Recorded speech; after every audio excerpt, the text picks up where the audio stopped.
All right, let's begin by looking at the definition of empirical data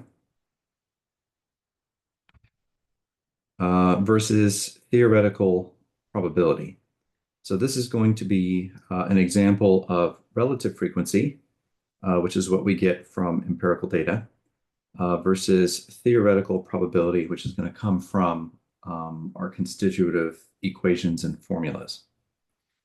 So empirical data is information that's gathered through real world observations and experimentation. So, for example, an experiment to get empirical data could be rolling a six-sided die. Our observation is going to be whatever face-up pip that we see.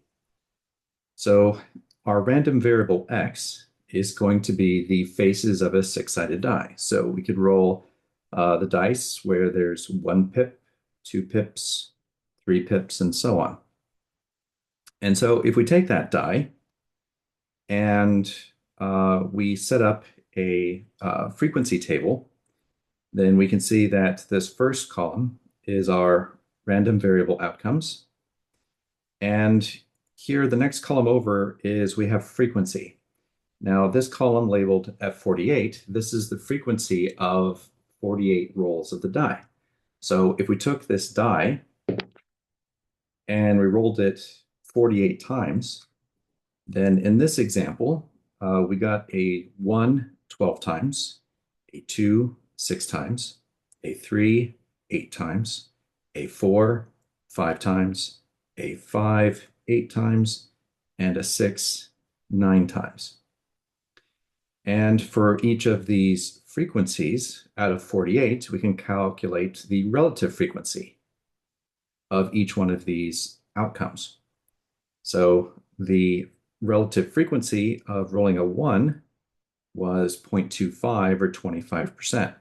A 2 was 12.5%. A 3 was 16.7%. A 4 was 10.4%. A 5 was 16.7%, and a 6 was 18.8. And you'll see down here, we can take these relative frequencies versus our outcomes in our random variable, and we can graph them. So, for our first random variable value of 1, we got a relative frequency of 25% or 0.25. So here with an outcome of 1, we can go up on our y-axis to 0.25, and that's this data point here. So you can see I've labeled each data point in the relative frequency with a triangle and connected those triangles with dotted lines. So next, a 2, it was 12.5%. So 2, if we go up to 12.5, which is going to be a little bit above that, you can see I've got a triangle kind of hidden right here in the background. And then for 3, we got 16.7%. So that's going to be a little bit above 0.15. So that's right about here.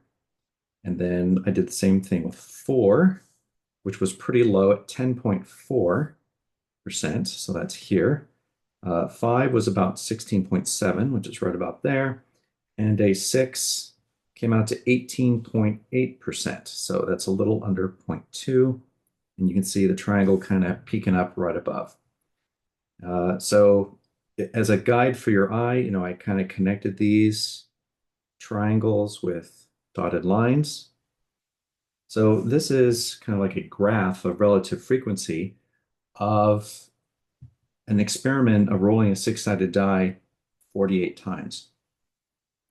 Now, if we take those 48 times and we just keep rolling the dice, we go on up to 96 rolls of the die.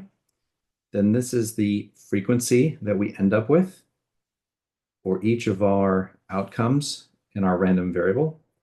And this becomes the new relative frequency of rolling the dice 96 times.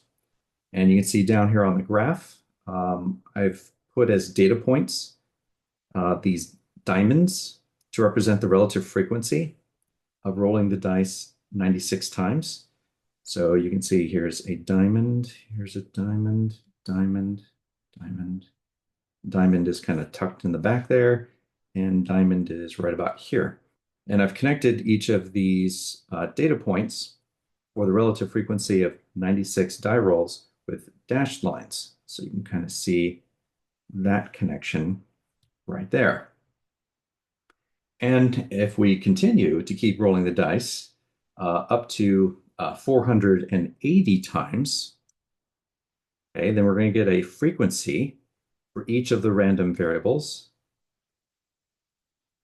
when the dice was rolled 480 times. We committed 480 experiments, got 480 observations, and this column is the relative frequency for each one of those random variables. And down here in the graph, I've labeled each one of those points with a square connected by a longer dashed line. So here we got a square, square, square, square, square, and square. And those are connected by dashed lines like that. So what you should see kind of happening here, what I want to point out, is that we've conducted a series of experiments of an increased number of experiments or an increased number of trials. And you'll see that with the lowest number of trials, we have kind of like the greatest deviation away from what appears to be a line kind of going right through here like that. So you can see as we roll the dice more and more and more, this value for the probability of rolling a 1 starts going down and approaching this kind of imaginary line. We started out here for rolling a 2, and now that seems to be collapsing towards this imaginary line with more and more experiments, with more and more die rolls. Rolling a 3 in this particular case didn't seem to really deviate too much from that. But you can see here with a outcome of 4, of rolling a 4, it started kind of way out here, kind of went above this imaginary line, and then seems to be coming back down to this imaginary line. Rolling a 5 kind of stayed in that general area. Rolling a 6, you can see started a little high, and with more and more die rolls, started to approach this dashed line. So what we're beginning to see here is we've performed some real world experiments. And in this case, it was as simple as rolling one six-sided die. And from that, we're able to start to see a pattern that the more times we perform an experiment, those relative frequencies change, and they all seem to be collapsing along a certain line. It seems to be forming a pattern. So let's maybe see if we can figure out what that pattern is. Why are they appearing to approach this kind of midline here that we've started to see them approach? So for that, we're going to come back up here and we're going to look at theoretical probability. So theoretical probability is information that's gathered from first principles knowledge and relationships. So an experiment, in this case, is to think critically about the parameter space of the variables that are involved. So the variable that's involved is a six-sided die. So we need to think about all the outcomes of performing an experiment with a six-sided die. So again, we're going to have the same random variable. And so this random variable has these 6 outcomes, which we kind of already identified before. But now we don't have like a physical die to experiment with. You know, here we had a physical die and I put in a picture, but how do we represent a six-sided die in a different way? How do we represent it on paper? Okay, and I don't mean just kind of sketching, you know, a cube like this. What we can do is we can create something called a Venn diagram.